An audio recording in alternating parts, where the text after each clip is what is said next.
Terima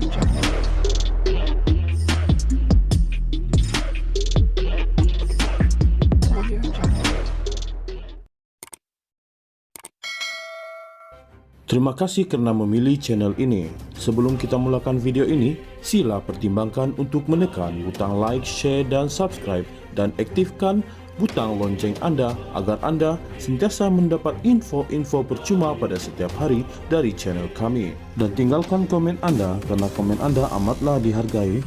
Terima kasih.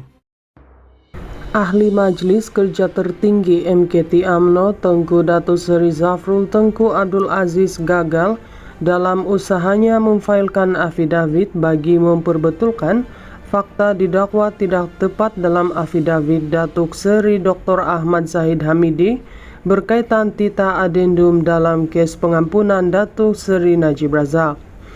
Semakan kehakiman itu bagi mencabar kewujudan perintah tambahan tita adendum yang dikatakan diperkenankan oleh Yang di-Pertuan Agong ke-16 supaya bekas Perdana Menteri itu menjalani baki hukuman penjara 6 tahun di rumah.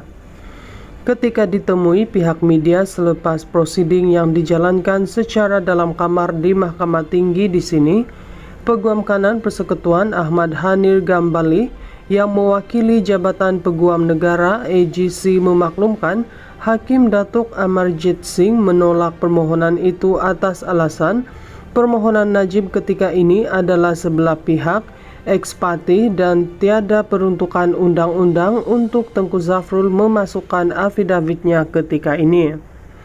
Tengku Zafrul boleh mencuba semula untuk memasukkan afidavit sekiranya mahkamah membenarkan permohonan kebenaran semakan kehakiman yang difailkan Datuk Seri Najib, kata Ahmad Hanir.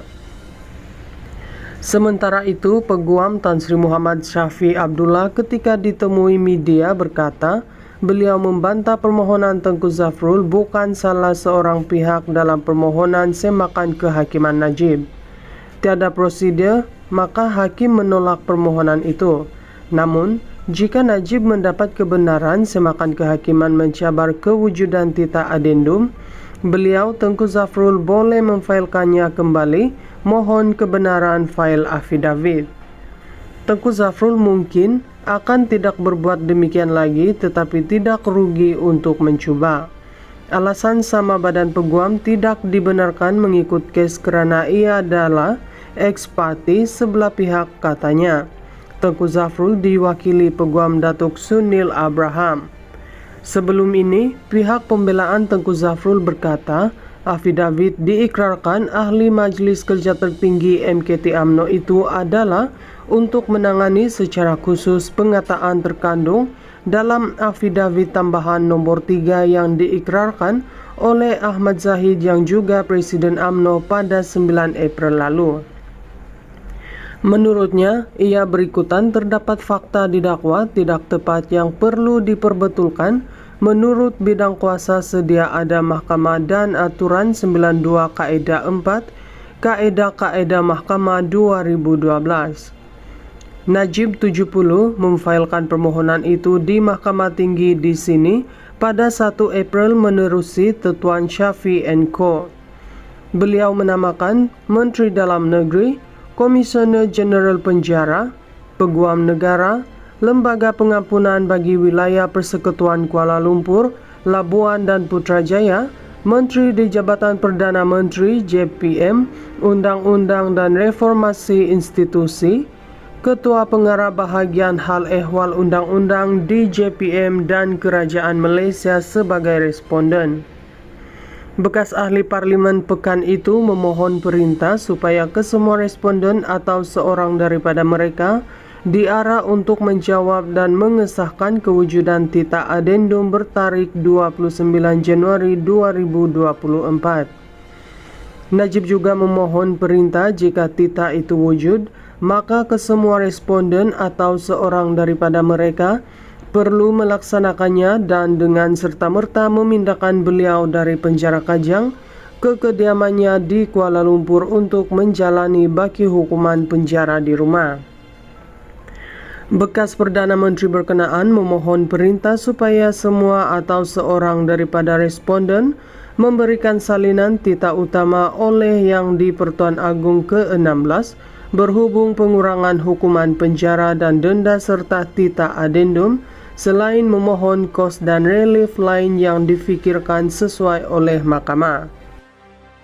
Ahli Majelis Kerja Tertinggi MKT UMNO Tengku Datuk Seri Zafrul Tengku Abdul Aziz gagal dalam usahanya memfailkan afidavit bagi memperbetulkan fakta didakwa tidak tepat dalam afidavit Datuk Seri Dr. Ahmad Zahid Hamidi berkaitan tita adendum dalam kes pengampunan Datuk Seri Najib Razak.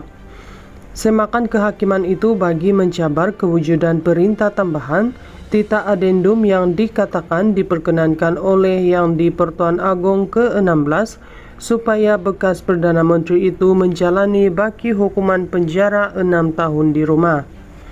Ketika ditemui pihak media selepas prosiding yang dijalankan secara dalam kamar di Mahkamah Tinggi di sini, Peguam Kanan Persekutuan Ahmad Hanir Gambali yang mewakili Jabatan Peguam Negara AGC memaklumkan Hakim Datuk Amarjit Singh menolak permohonan itu atas alasan permohonan Najib ketika ini adalah sebelah pihak, ex parte dan tiada peruntukan undang-undang untuk Tengku Zafrul memasukkan afidavitnya ketika ini.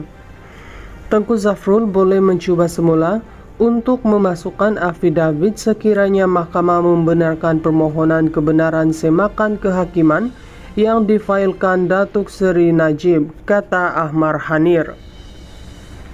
Sementara itu, Peguam Tan Sri Muhammad Syafi Abdullah ketika ditemui media berkata, beliau membantah permohonan Tengku Zafrul bukan salah seorang pihak dalam permohonan semakan kehakiman Najib. Tiada prosedur, maka hakim menolak permohonan itu. Namun, jika Najib mendapat kebenaran semakan kehakiman mencabar kewujudan tita adendum, beliau Tengku Zafrul boleh memfailkannya kembali, mohon kebenaran fail afidavit. Tengku Zafrul mungkin akan tidak berbuat demikian lagi tetapi tidak rugi untuk mencuba. Alasan sama badan peguam tidak dibenarkan mengikut kes kerana ia adalah ex parte sebelah pihak, katanya. Tengku Zafrul diwakili Peguam Datuk Sunil Abraham. Sebelum ini, pihak pembelaan Tengku Zafrul berkata, afidavit diikrarkan Ahli Majelis Kerja Tertinggi MKT UMNO itu adalah untuk menangani secara khusus pengataan terkandung dalam afidavit tambahan nomor 3 yang diikrarkan oleh Ahmad Zahid yang juga Presiden UMNO pada 9 April lalu. Menurutnya, ia berikutan terdapat fakta didakwa tidak tepat yang perlu diperbetulkan. Menurut bidang kuasa sedia ada mahkamah dan aturan 92 Kaedah 4 Kaedah Mahkamah 2012. Najib 70 memfailkan permohonan itu di Mahkamah Tinggi di sini pada 1 April menerusi Tetuan Syafi & Co. Beliau menamakan Menteri Dalam Negeri, Komisioner Jeneral Penjara, Peguam Negara, Lembaga Pengampunan bagi Wilayah Persekutuan Kuala Lumpur, Labuan dan Putrajaya, Menteri di Jabatan Perdana Menteri JPM, Undang-Undang dan Reformasi Institusi, Ketua Pengarah Bahagian Hal Ehwal Undang-Undang di JPM dan Kerajaan Malaysia sebagai responden.